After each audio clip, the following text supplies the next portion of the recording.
I think y'all know Stephanie, but she, just to give a little introduction, and I mean, you all know her. Mostly you guys are her coaches, and I know Jonna follows her like religiously on Instagram. But yeah, Stephanie joined Team Aloha, probably what, 6 years ago, 7 years ago? How long? 5? 4? Yeah, 6 years ago. 6 years ago. And how she got started is she actually was invited to be on our team by her cousin. And we did back then I was doing 3-way calls to try to teach people, teach coaches how to talk to people about the business and invite them to join our team.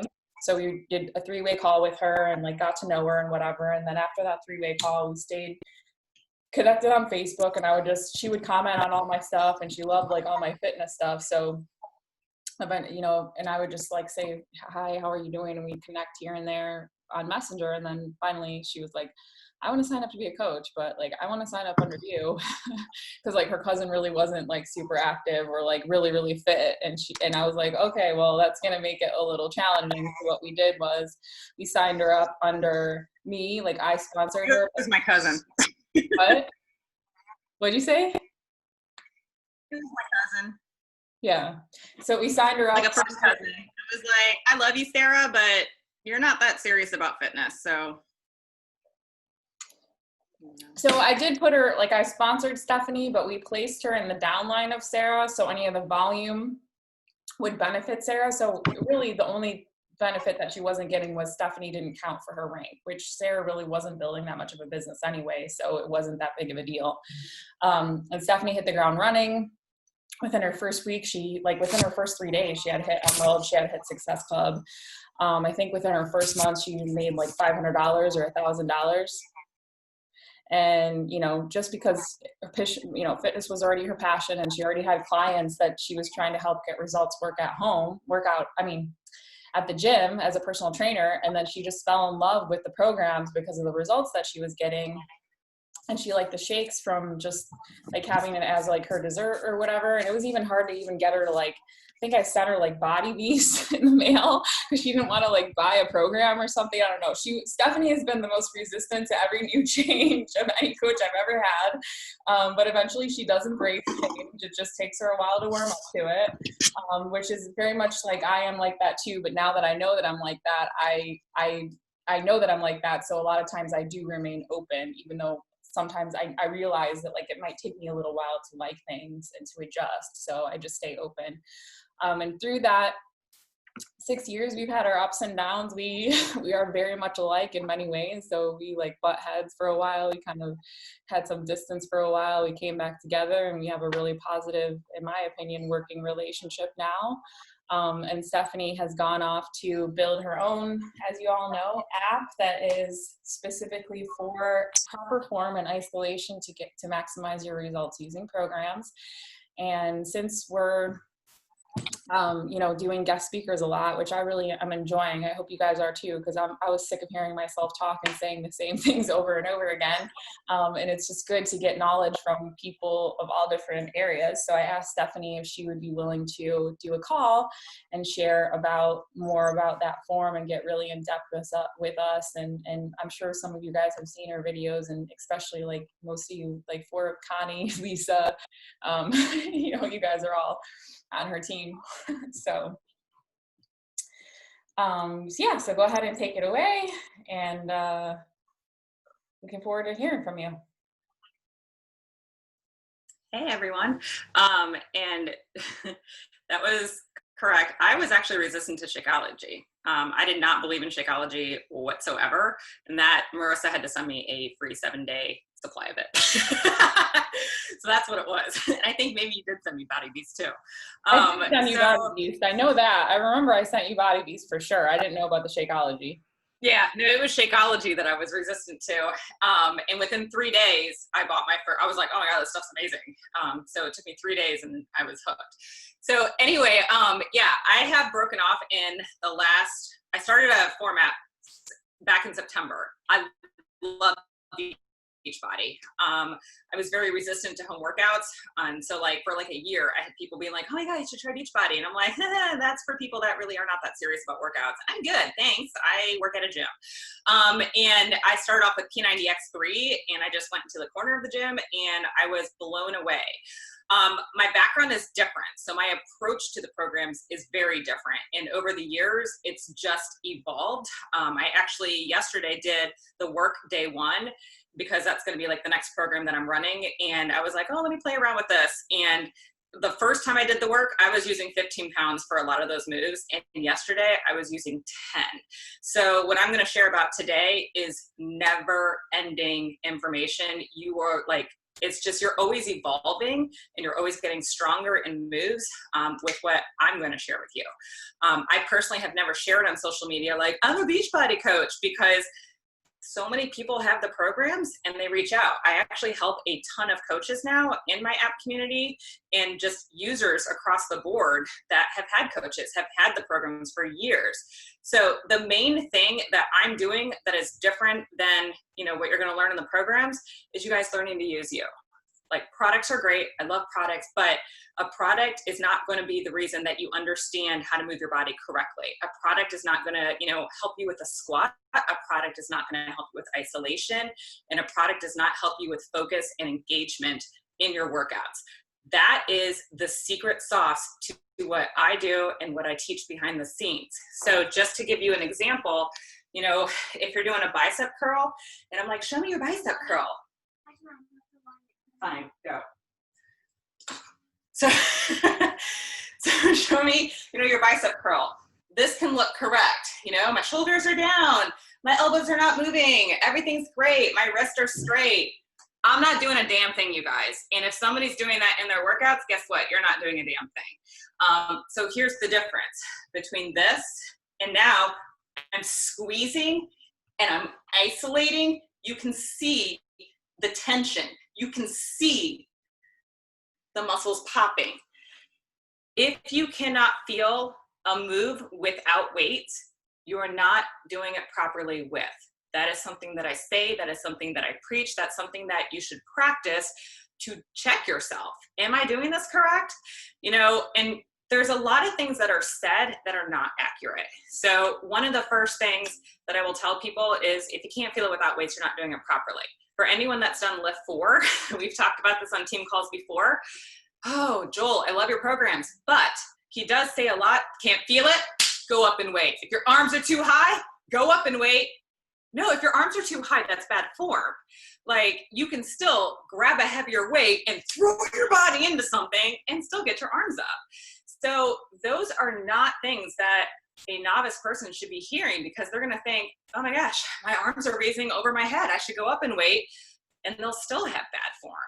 If you can't feel it, if you can't feel a shoulder press without your own body, and then you threw 20 pounds over your head because, oh, I couldn't feel it with 15 pounds. I felt it in my quads. You're not doing it right. You're not doing it right. And that's actually where a lot of people get hurt. I'm having a lot of people reach out that are Joel lovers, and they've all shared with me that they have shoulder injuries. So, you know, if you can't feel it without weight, you're not doing it correctly. So that's a huge thing that I teach. Second, the speed of somebody on screen, I don't care what program it is, I don't care if you're at a class, their speed will not get you your results. So this happens a lot with Shaun T workouts. They're amazing. I love Shaun T. I've learned a lot from him. But the man moves fast. And he also, like in T25, goes real quick between stuff. So like if it's your first time doing T25, press the rewind button. It's okay. Like it is your workout.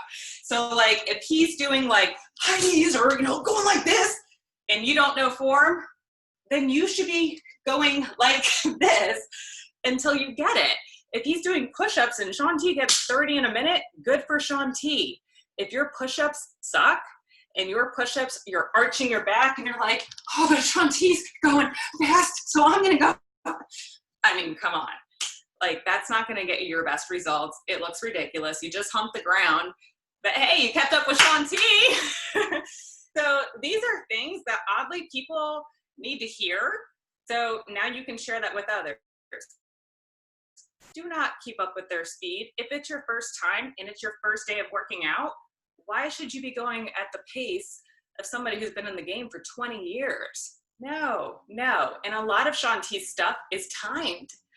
It's 30 seconds. It's a minute. Good.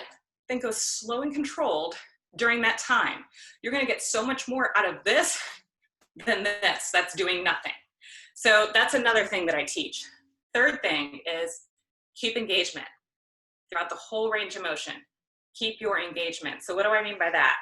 So if you're doing a bicep curl, you know, we talked about that tightening, that tension. What a lot of people do is if you're doing like a set of 10, it's like tension, tension, tension, and like they let go. What that's doing, not necessarily to the same extent because you are still holding weights, but it's like tension, put the weights down. Set 2, tension, put the weights down. Sorry, rep 3, no, keep the tension. It's crazy how just that even changes the game. You know, for a squat, a lot of people like will come down, come down, whew. Not that you're doing it that slow in a set, but a lot of people are not keeping tension in a set. Also on moves, tension should be had at all times. So what do I mean by that? Well, when you're doing a squat, a lot of people come down fast and then maybe come up, down, squeeze it up. You should be feeling things before you even begin. So before I even begin a squat, I get set up, I'm squeezing my legs. So let me get closer. So, you know, I can do a squat, my knees are in line, everything's great. I can do this for days, hours. You know, people that do like the squat challenges, well, we're gonna do 100 squats today. Okay, cool, that's great. Okay, now we can tighten, and I'm lowering down with tension, and I'm raising with tension. I'm lowering, this sucks. Like when I get to 10, I'm not gonna wanna go past it. And keeping that tension is insane. So those are just some like broad main tips. Keep your tension. Don't speed up with the trainer. Do you, boo. My mind is all over the place and I'm jacked on coffee. I don't know, maybe somebody can else recap what I just did.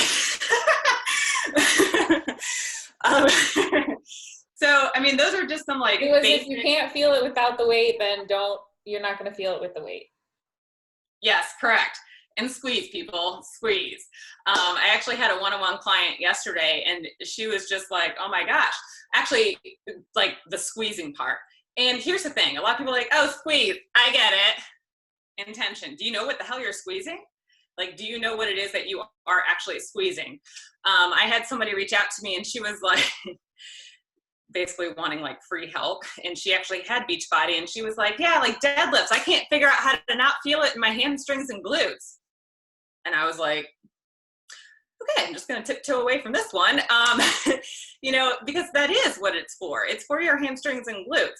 So think about the intention behind moves. A great example of intentions is when you're doing like a high knee, it's not just cardio, you guys. Anything that brings your knees up, that's your core activating. So a high knee is really kind of like a reverse crunch. So like I am crunching to get my knees up. That's insane core work. But if you're not really thinking about what the move's for and you're just kind of going through the motions, I mean, that's cool, you know, good for you. But if you want more out of what you're doing, intentions behind each movement and understanding what they're for really helps. And actually, Shaun T is really good about that. So like trainers that I would recommend, if you're like, I want to learn more, Shaun T25, he's phenomenal. He talks a lot about using your core, having intention, and thinking about the move. And he kind of teaches you to really like, imagine you got 100 pounds on you and you're squatting with 100 pounds, but it's body weight. So he does a really good job in that program. 80-day obsession. Like I learned a lot from 80-day obsession. With that being said, Autumn's form is not the greatest. So that's another secret is you guys listen to the trainers, watch yourself in a mirror. because a lot of what you'll see is not what they're saying. So I actually posted that in the main group yesterday, where Autumn was doing like these, and she looks like this, and she's like, whatever way you're gonna do it, square off those hips. And I'm like, but then why don't you square off your hips? That's this, not this, it's this. The modifier actually was the only person that had squared off hips. But if you're not paying attention and you're just like, whatever, Autumn said something, I'm just gonna watch her, you're gonna do it wrong. Like, you're just gonna do it wrong. In 6 weeks of the work, and Wallet is showing push-ups, he's actually doing slider push-ups, and he comes down like this, and then he goes off screen, and you see the women like this. So again, if you're not paying attention, you don't listen to the cues, and you're just like, whatever, I'm just gonna watch them, you're gonna do it wrong. And that's unfortunate that, you know, Beachbody puts stuff out like that, and not just Beachbody. I mean, all programs, you know, do that. Mirrors, so critical. They don't have mirrors in front of them. So I have a feeling that that's part of the problem, is that the cast isn't really seeing what they're doing. I would mess up too. So I'm curious, who all here works out in front of a mirror? Okay, good. Lisa, you're shaking your head that you don't. It's critical. It's so critical. I don't think a day goes by that I'm not looking in the mirror and adjusting something. And I teach this stuff, you guys. So like when I'm in the mirrors and I'm like, you know, I want that flat back. I don't know if my back's flat unless I see it. So if you don't have a mirror, or like, you know, knees, a lot of women bring their knees in. But if you're just over here, you know, looking out, you can't see yourself. Your eyes are your best teacher. So if you can't see what you're doing, it's kind of like driving blind. It's like following a recipe without a recipe. You're bound to mess up. So that's super important. If you do not have a mirror, I would go in front of a window. Let's see, I can kind of see myself in my, okay, that's good. So that's what I was just gonna say. If you don't have a mirror, if your clients don't have a mirror, I would say put on your computer, put on a camera. When I'm outside, I go on the window. That's a great reflection. Your TV. I mean, anything that shows your reflection is better than nothing. So that's super important too. The final thing that I want to share with you guys, and then I'd honestly like to see some of your forms, is core strength. Core strength is so important. So I love showing my abs. If you follow me at all, you see that. I don't do targeted ab workouts. You'll never see me doing like the 10-minute ab workouts. I just don't care.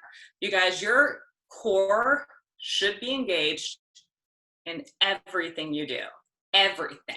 So like even just standing here and doing a bicep curl, right now I'm not doing a damn thing, but tighten the core, bam. My core is on fire right now. Pushing down on my shoulders, I'm tightening my core. Trust me, I don't need to do targeted core workouts after I've just isolated my core for 30 minutes, for 45 minutes. Like, you just don't need to.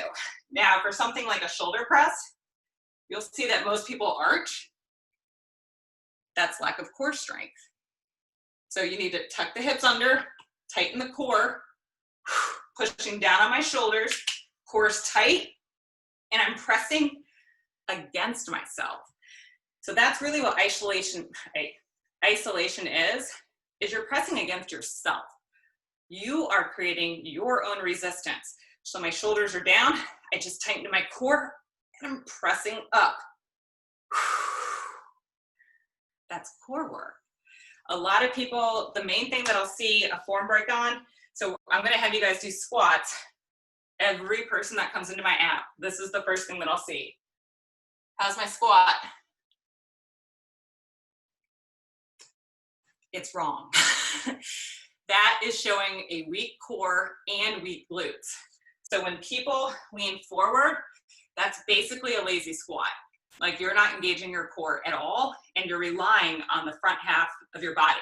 So this is complete engagement in my glutes. This is not. This, my core is tight, it's activated, behind my shoulders is working, and up.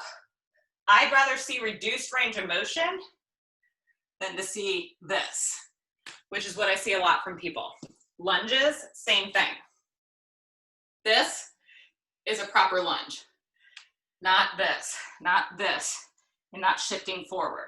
Back, here, here, up, down. This is a proper lunge, and this is what will save people's knees. Most people are squatting this way. Most people are lunging this way. That's a lot of pressure on your knees. That's bad form. Bad form is what causes a lot of injuries. Not engaging your core is why a lot of people have back issues. It's crazy. The last thing I want to share with you about form, lunges, when you come down, most people do that to get up. They come down and they shift to get up. That's a weak core. Coming down, up. My core is not moving. That's protection on your back. It's crazy, you guys. And it's a very different way to train. And so a lot of people are like, this is taking me forever. Like, I'm having to slow down. Like, how long should my workouts be? If you've never applied these things, yeah, you're gonna have to slow down. But when you get better, you'll speed right back up. But it's a learning process. Not everybody wants to learn it. You know, some people are just like, oh, just let me press play and just go through the motions, which is fine. Just pressing play, just going through the motions, just doing a meal plan, you will see change. But a lot of people will plateau. A lot of people will be like, I've lost weight, but I don't have definition. You're learning why. Whew, okay. I don't know why I can't seem to breathe and talk at the same time. So I would actually like to see your guys' squat. That's the main thing that I see that is wrong for most people, because they're not engaging their core, because they just didn't know a lot of what I just shared. So who wants to show me a squat? All right, go for it, Marissa. And Jonna has like done insane isolation work over the year. I love following her stories, you guys. Like, Jonna, I don't know if you have something from like years ago. I don't. I wish I could see what I looked like years ago. Like your push-ups, hands down, that's where I notice a lot of your core engagement has like really come into play, because you don't arch. There's nothing, like, it's solid. Yeah, and that definitely took this over this year, from listening to you and from seeing it, and then also just, I don't know what, my core got to that level where it could actually handle, it was strong enough to actually handle it, you know, and I pushed it with bad form until I got to that point, but I didn't know I was doing that, you know, until I did, so didn't realize it. But squats, I need help with my squats, I know, because I think I need to reduce my range of motion, because I have a hard time engaging my core. I mean, I have a hard time engaging my glutes. My glutes, it's hard for me to engage them right. And I know it, I can feel it. Well, we'll do Marissa and then we can do you.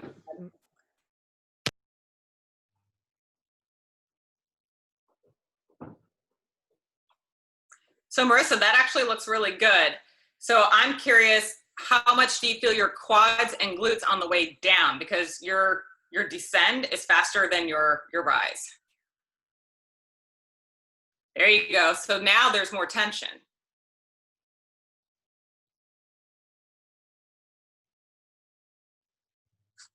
Yeah, I didn't feel it as much at first. Yeah. So, and what she just did is what most people do. So your form is better. Watch it, like on the second one where when you slowed it down, I actually saw you hinge forward more. When you went faster, and here's the thing, when you slow down, it takes more work. So there you go. So that's way better. So that looks way better. So what happened is, first she went fast and her form was actually good going fast, but she didn't have all the tension in it. So I said, go slower, apply tension. Time under tension, you guys, is harder. So when you did that, your core strength wasn't like, it just wasn't ready for it, because you probably, you're not used to doing that. So you lost some of your core strength and your form suffered. Third one, where you were like mindful of it, it was good.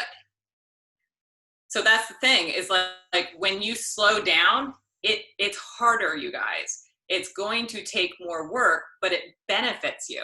It will speed up your results like insanely. Like that squat, your third one, is going to burn more calories and it's going to engage more muscle, and that's faster results. What about foot distance between hip distance or wider? Is it working different muscles if you're wide? I mean, I know it is if you're way wider, but what do you feel about hip distance width or just outside if it makes you feel more stable, or is it working different things when you're doing that? I mean, yeah, it's working different things. I typically stand like just about like shoulder width apart. So this is going to be a normal stance for me. Yeah. If you're taller, or if you are like more leggy, someone that's taller, it is going to be more natural to take a wider stance. Yeah. Like, like my husband is 6'4" and he's got long legs. So like it actually bothers him to be like super narrow. So he actually stands with a little bit of a wider stance, and then it allows him to have a better squat. If you are new to squatting properly, also turning your toes out just slightly, which is more of like a sumo squat, but turning your toes out is also going to help and allow you to just get down the movement, and then you can kind of start to, bring it back in. Like that's progression. But yeah, a lot of people, you guys, like not you guys, but just in general, they're all trying to do like that perfect squat all the way down. And it's like, dude, reduce range of motion. If you are isolating, like, I don't know if you can see my muscles, but like, I'm not moving that much, you guys. My quads are on fire. My glute is like burning, core working. I modified. Modifications do not mean less intensity. They mean that you can go harder at your current level for better results. All right, John, I wasn't watching you. Go ahead and do it again.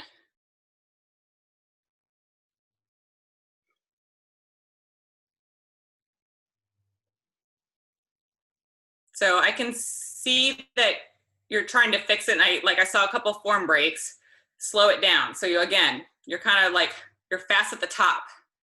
Make sure you're squeezing everything. Imagine glass walls on the sides, and you are pressing against glass walls, and someone is trying to prevent you from actually sitting. So it's like someone's trying to keep you standing.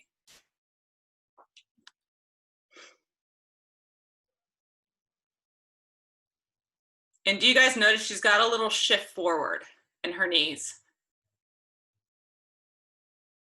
Does anybody else see that? I feel that. Seems like you need to reduce your range of motion and then, right. And then. Yep. Yeah, I think I do. That's the thing. That's what I've been doing for a long time. Like have that forward. Yeah. Reduce your range. There really shouldn't be a lot of forward motion. Oh, yeah.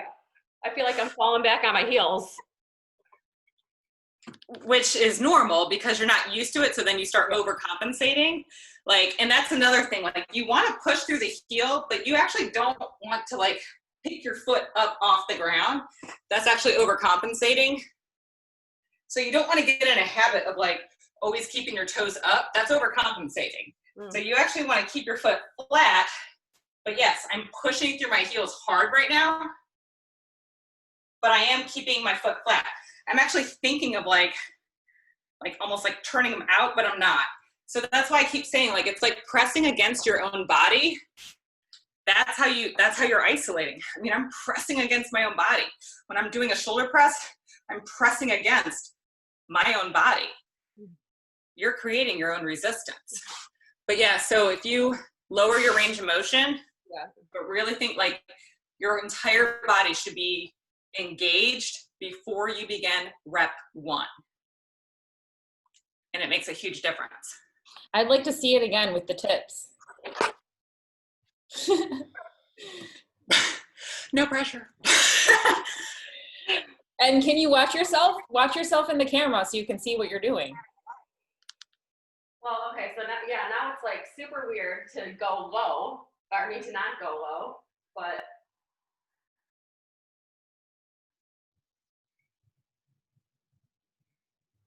Watch the knees, like. Try like you're sitting your butt down into a chair, but keep your body upright. I know, I don't have that. I don't have that balance, but now it is a total shift in even my foot because I've always. So there's a lot of, if you're tight in your hips, that's why people struggle to do the squat correctly. Mm-hmm. So a lot of people, I have a client right now that like, she is struggling with it. She finally got an exercise ball and she's doing them against the wall now. She's got like no hip flexibility. And it does take hip flexibility to be able to sit back without that shift. Yeah. That's hip flexibility. So 6 weeks of the work, range and repair week 1, I believe he actually works on the hip joint. Mobility. Yeah, he does.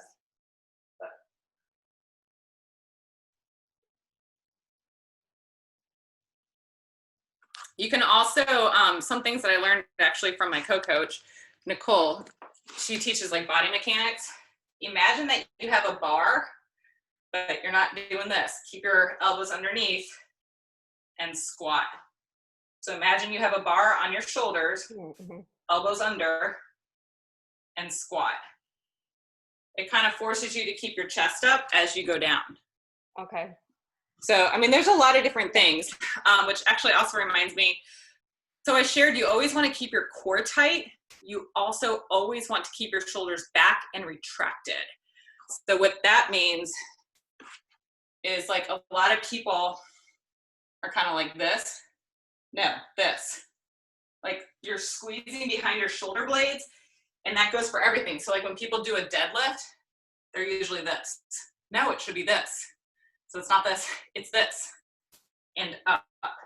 You know, a lunge, even when I'm lunging, shoulders back, retracted, and I keep that engagement the whole time. So my shoulders are always down. I'm always squeezing behind the shoulder blades in everything I do. That's another tip. And so it's just as important as your core to keep the shoulders down, locked in place, and the squeeze behind the shoulder blades. I mean, are there any like questions on your own form? You know, here's the thing, like just to watch somebody, you guys, if you're not practicing, you're not going to learn it. I can watch somebody play guitar.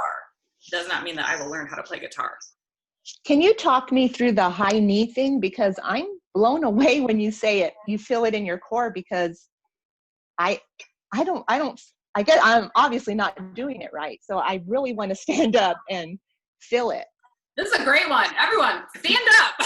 So, like, because to me, high knee is just like cardio, you know? So when you said I feel it in my core, I'm like, wow. Okay, so first we need to just do like a standing march. Okay, so just stand and march, first of all. So we're standing, there's not a lot going on. I mean, maybe you can feel your core a little bit, but not much.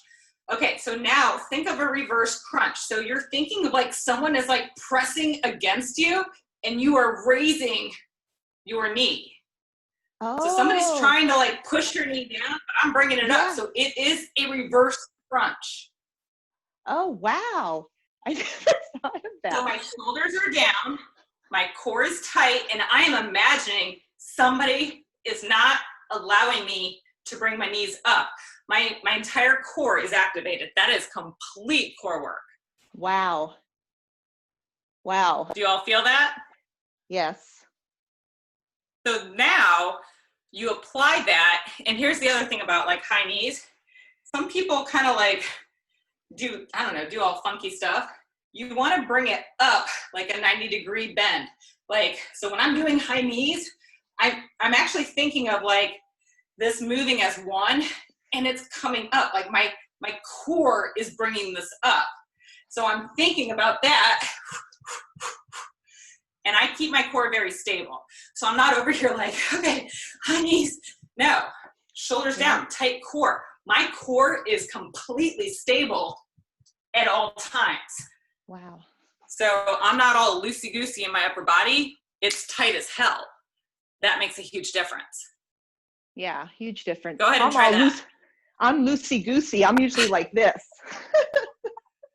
So now do it again, but shoulders down, tight core. Yeah, I feel the it difference right here. Yeah, heck yeah. Wow. So that leads me to another thing. I mean, there's so much that it's like, it's hard to, like, when Marissa asked me to do this, I was like, I don't even know what I'll talk about. Like, that's why my mind's kind of all over the place because there's so much to learn. Like, here's an example, jumping jacks, you guys. Cardio is strength training when you apply this technique to it. So you can just be like, here I am. Okay, here I go. Or you can squeeze the crap out of your quads. You can tighten your core and you can, like, this is now, I just did shoulder work. I'm doing, like, my entire arm is on fire. My quads are on fire. My abs are on fire. Everything is working. So, and it's not like somebody said, tighten your body while you do a jumping jack. I just thought, how can I make a jumping jack harder? Like, that's how my mind works. So you can apply this to anything, You know, like in lift 4, he does like soccer kicks.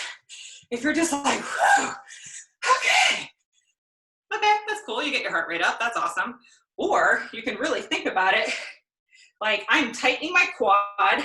So I'm working my inner thigh, bringing this leg in, working my glutes, shoulders down, tight core.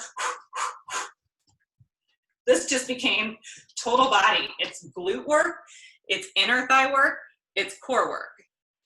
And my shoulders are down, back is engaged. Mind blowing, right? And that will definitely take you time. I actually had somebody share with me the other day. She's like, well, when I do HIIT though, that's to get my heart rate up. I'm sweating. Like when I do form checks, I'm super slow, I'm engaging the body, and I come out dripping wet. So this does get your heart rate up. When you slow down and you engage your body and you're engaging total body, it's insane. It's insane.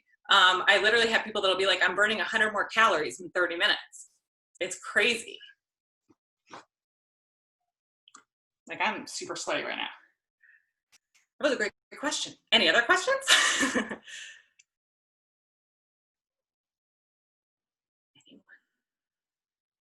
I mean, Jonna, because you've been applying this for like a year now. So what have been your changes? And Marissa's abs are seriously the best I think I've ever seen them. And she's been applying this for a while. Now, I did ask her the other day, Marissa shared that she also changed her meal plan a little bit to more vegan. But your form, I can see it. It's like way more concentrated, and your abs are the best I've seen them. Yeah, I think that was like, well, the combination of things was that I did 10 rounds, 80-day obsession hybrid. So I just made up the hybrid, and I'm doing the 4 days of like strength in 80-day obsession. So I do booty, total body, or booty, total body, core, legs, and AAA. And like, really, like the biggest thing I think is when I'm doing like legs or like anything that has to do with booty, even if I'm using the bands, like when I'm like, for example, like I was doing legs today and I was like squats and then like squeeze like right here, like at the top, like I like get that like tight, like I'm like, so my butt has grown. Like I have a booty. And that is all from like Stephanie, just like watching Stephanie's tips, but then the booty is connected to, that's part of the core. So I think that's like ultimately like, you know, trickling up into which like that I never really was, I don't think I was really this lean like up here. I think that's why you really couldn't see my abs as much. But yeah, doing that, and then even in like the core moves, like hip ups or whatever, like she does hip ups, and I'm like I'm making sure I'm like feeling it in like my oblique when I'm doing that. I'm like crunching like on that oblique when I'm doing the hip up, and making sure it's not just like, oh, here I am doing it. And that was just like simple tips from Stephanie's videos that I've watched. I mean, I didn't even get, you know, the app or anything. I just like watched like a couple of her videos. So, and I definitely noticed like my whole body composition, I'm like just really like tight and lean right now, and at the beginning of this year, I did go vegan. I took out dairy, and I was still eating like eggs, and I was still eating meat here and there. And I mostly took out, like now I still do, but it's much more rare. Like it's much more infrequently than I was. So those were all changes that I made. one of the things that's been one of my most recent aha moments, I guess I would say, has been definitely from the work and learning what Stephanie was saying about constantly making sure that your shoulders, are down and back, that you can feel that. That has increased my back strength like crazy amounts that I didn't even know like could happen or would happen. I've always kind of struggled with back issues because I have a little bit of scoliosis. I have my whole life. And I know that I've always done a lot of things that have like lopsided my body, kind of from growing up playing violin or from swimming and always like breathing on one side. I know that I've always felt an imbalance in my back. And I always have one shoulder high because then I'm sitting at my desk all the time with my mouse. So realizing that and making a conscious effort to try and change my posture through feeling that when I'm pulling my shoulders down and back, now when I can do my push-ups, like I didn't realize that people could round their back when they're doing push-ups, and I was rounding my back when I was doing push-ups the whole time. And when even on the floor, I'm pushing my shoulders down and back, and I can feel that tabletop flatness in my back, that I engaged so much more of my muscles that I could actually engage my core, my back core and my front core, my all around core to do that, where before everything was just focused in my upper body, moving myself. And so it is like, that's the stuff that I started feeling. I'm like, whoa, that feels different. And then his like thoracic spine, mobility, range and repair. That's when I realized like I have an anterior pelvic tilt, and that when you're tilting like that, you're not engaging any of your lower core. And when you can just tilt it under, you can see like when I record myself and look in the mirror, like when I stand upright, it actually looks like I have way better posture than I did a year ago. Like, and I could see that because I have short hair, so I could always see what my neck was doing. I'm like, oh, I look like I have a hunchback, and that's gross. And now, like, that's evolved to get better over the past year of learning that, because now I know when I stand there, I'm not, neck forward, shoulders hunched down, and my butt and my pelvis shifted. I can like take it, and I can feel that alignment, that I can like recenter my alignment. And that I just can't believe, like I had a whole back body that I was not using before, when I walked around, when I sat, or when I worked out. So that's been one of the biggest things for me, to feel that, and just how it changes everything. But that's where too now I'm like, okay, now I got to focus on my lower body, because I've done so much work on my back and upper body lately to like realize what it's doing and adjust and correct. I need to get my glutes and my hamstrings and all that stuff, quads, like in shape. That's my next focus, to learn better about what my body's doing while I'm doing it. Yep, that's awesome. It just also reminded me that I recently did a video about when you get tired, when you start to fatigue, guess what happens? All of your old habits come rushing back. So that's something that people don't realize, and I see a lot in form critiques that I do, is that like as they're going through the form, it's like I can see their form like decreasing. So you have to really be aware of that, and just stop, take a breather, and then reset or lower the weight. I mean, like when I do a tricep extension now, I mean, just doing 5 pounds is like crazy. And I get so much more out of it than me trying to muscle a 10 pound. And that's another thing, you guys, it can look correct, but if the weight's too heavy, you'll start to feel it like in your shoulders, and it's like you're moving the weight and it looks correct, but you're like, wait, I don't feel it in the triceps, because you're not able to isolate the correct body part because the weight is too heavy. But as you get tired, you'll start to just creep right back into old habits. If you're new to shoulders down and back, as you get tired, they start to go forward. It's like if you're new to squatting correctly, as you get tired, you'll go right back to hinging and shifting forward. So, that's why mirrors are so important, to see that. Or just even a bicep curl, as you get tired, start shifting and your body starts helping you. And just real quick about bicep curls, you don't ever want to just come up to the shoulders. Like, I physically can't, like, the minute you start shifting, that's your range. So my range is like here. It's not here. That's improper form. And wrist, keep your wrist straight. Joel's really bad about doing this. Bothers me.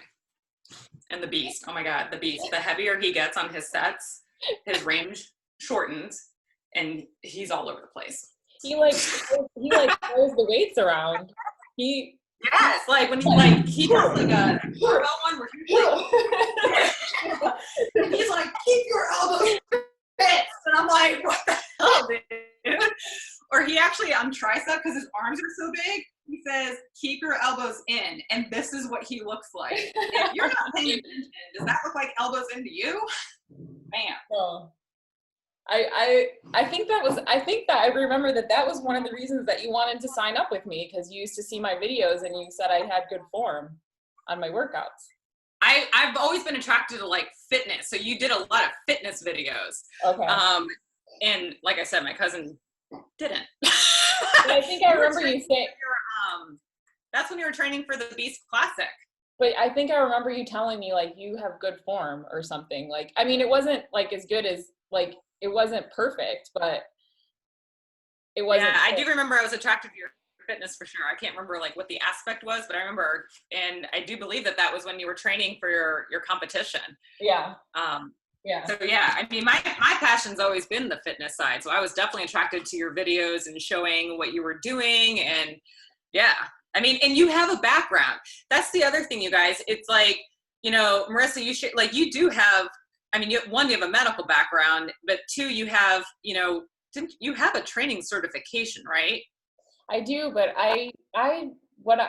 how I learned proper form was I worked out with a personal trainer. Like, I met this guy at the gym who was a personal trainer, and I was very young, and he had like people that would sign up for like 20 personal training one-on-one sessions, and if they didn't use them, like, he didn't get paid. But they would be like a week before they were about to expire, and so he would just have me like use them and sign my name as them, and so I got free like personal training sessions with like a personal trainer, and he would teach me he taught me how to use all the equipment in the gym. Like, so that's how I got, you know, the proper form at a young. So I actually talk about this in my groups that, I mean, honestly, just having a certification doesn't mean shit. Like, I'm going to be quite honest. I didn't learn what I just talked about in the last hour from a 4-year degree or a certification. I mean, to be clear, you know, we can all be coaches for $15 a month. To be an instructor, if you pay $250 and you just sit for an 8-hour course, guess what? Now you get to teach other people. It's kind of mind-blowing, like, how many people out there really don't have the background or the information. So, you know, when somebody says like, oh, I have a certification, I'm like, okay, good for you. Show me your form. You know, it really doesn't mean anything. I really have learned most of what I teach from listening to the trainers, but also knowing the body and how to apply it. So it's like, I hear what they say, and then I play around with it, and I see, how can I make this harder? How can I feel this more? And then I spit it back out to others to like really dumb it down, to be quite honest, and just make it so simple that like anybody can do it. But it really does take experience, you know, just memorizing bookwork. Right. You know, no. So it takes practicing. It's experiential learning. Like, you have to feel it in your body. And that's where, and even focus, you guys, like, I don't know if you've ever noticed this, but like, I talk about focus a lot. You know, like, if moms are working out and they're over here like, what do you want, sweetie? What? No, honey, no, it's in the top shelf. Yeah. I'm sorry, but that is not going to get you to your goals. Like, and that's fine. I mean, you just saw Tiny T come in here and I like barked at her, like, I don't care, do whatever you need. Like, my time is my focus. Like, it makes me laugh thinking about how much of a gym rat I was. Oh my God, it's like, it's distraction city.